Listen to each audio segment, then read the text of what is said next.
हजारे जी जो पिछले कई महीनों से हर न्यूज चैनल के चार्ट बस्टर रह चुके हैं, इस बार भी एक स्टेटमेंट देके टीआरपी बढ़ाने में चैंप रहे। इस बार अन्ना ने कहा कि पियक्कड़ों की लत छुड़वाने के लिए उन्हें पेड़ से बांध के डंडे से पीटना चाहिए।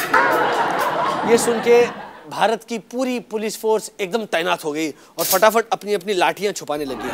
सबका कहना था खुलेआम ऐसे पब्लिक से पीट तो अच्छा लगेगा क्या? ओ डांडा ये तुकाराम डांडा लपो तो लांडा लपो।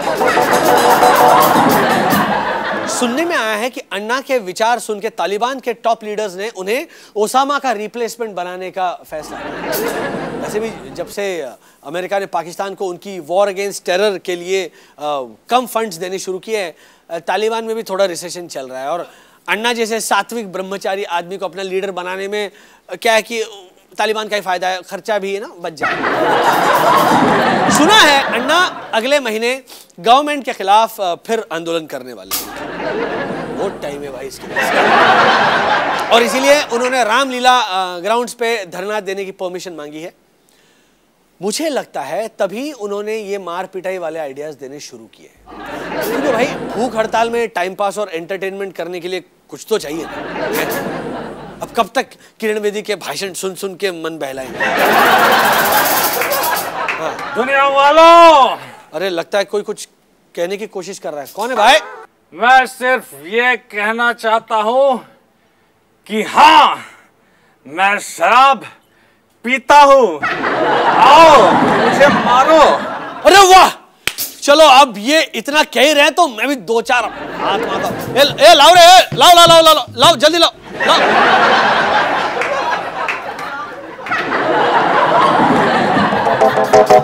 रुको, मेरी एक शर्त है, मुझे सिर्फ वही पीट सकता है जिसने कभी खुद शराब को हाथ भी न लगाया हो।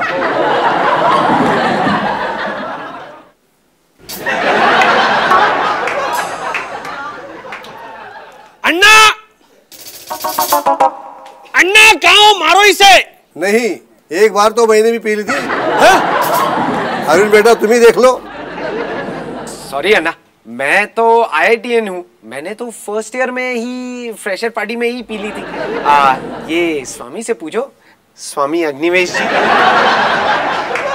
अरे हम तो बुढ़े स्वामी हैं, ओल्ड मॉन्क, इसलिए ओल्ड मॉन्क तो कभी कभी हो जाती है।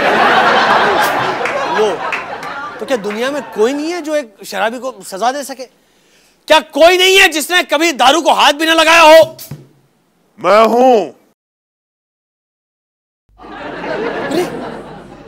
मैंने कभी दारू नहीं पी।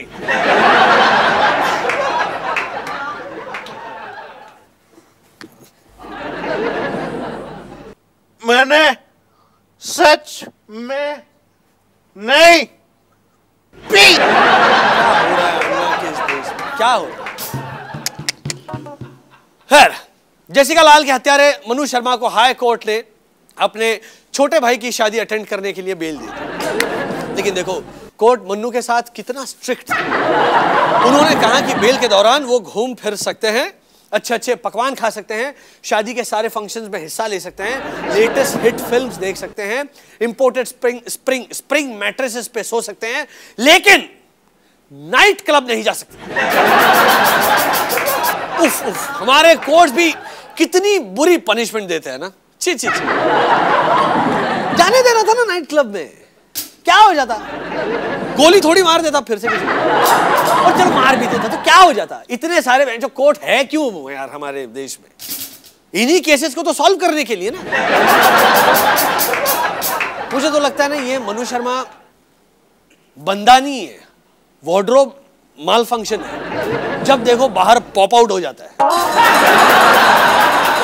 सच है कि इंडिया में लिविंग स्टैंडर्ड बढ़ रहा है, कम से कम क्रिमिनल्स का तो बढ़ ही रहा है कि कोल्ड ब्लडेड मर्डर करो, कुछ दिन सरकार के मेहमान बन के रहो, लेकिन जब भी लाइफ में कोई जरूरी ओकेजन आए तो बाहर आकर उसे पूरी तरह से एंजॉय करो और फिर कुछ दिनों के लिए वापस जेल चले जाओ। एक तरफ हम टेररिस्ट की आवभगत कर रहे हैं और एक तरफ इंडियन रूपी यूपीए गवर्नमेंट की रेटिंग से भी ज्यादा नीचे गिर गया है। $1 के बराबर करने के लिए अब चाहिए 52 रुपए। मतलब अब तक 52 है, जब तक आप तक बात पहुंचे हो सकता है अब तक 56 हो जाए। बच्चों को अमेरिका के कॉलेजेस में पढ़ाने के लिए माँ बाप को अपनी एक किडनी बेचनी पड़ती थी, अब लगता है दोनों बेचनी पड़ेगी। दोनों को दोनों। मायावती ने कहा कि एफडीआई के आने से उत्तर प्रदेश कंगाल प्रदेश बन जाएगा। अच्छा, 485 करोड़ के पार्क खोलने से यूपी कंगाल नहीं हुआ?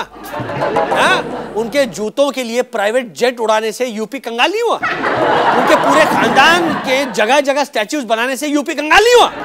लेकिन फॉरेन ब्रांड के आने से जरूर हो जाएगा। So sad. या शायद मायावती इसलिए अपसेट हुई क्योंकि उन्हें किसी ने बताया होगा कि इस वॉलमार्ट की वॉल पे उनके म्यूरल्स नहीं लग सकते। मुझे तो लगता है ज्यादातर एमपीज पॉलिटिक्स में आने से पहले कबड्डी वाले या सब्जी बेचने वाले रहे हों, तभी उनका ऊंचा ऊंचा चिल्लाने की प्रैक्टिस पार्लियामेंट में इतने काम आती है। बिल ले लो भाई, बिल ले लो।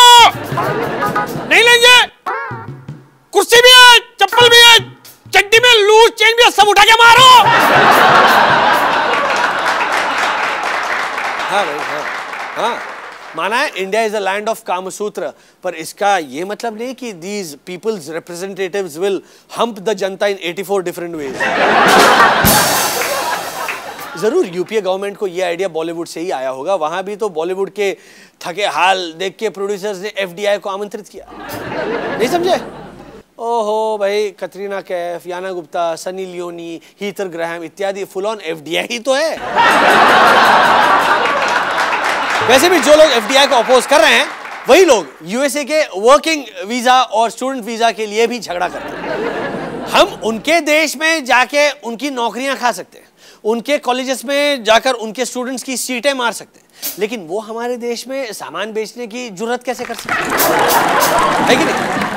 फिर और आगे है वर्ल्ड फेमस थप्पड़ का एनालिसिस और बहुत कुछ, लेकिन एक छोटे से ब्रेक के बाद। तब तक आप म्यूजिक सुनिए। अच्छा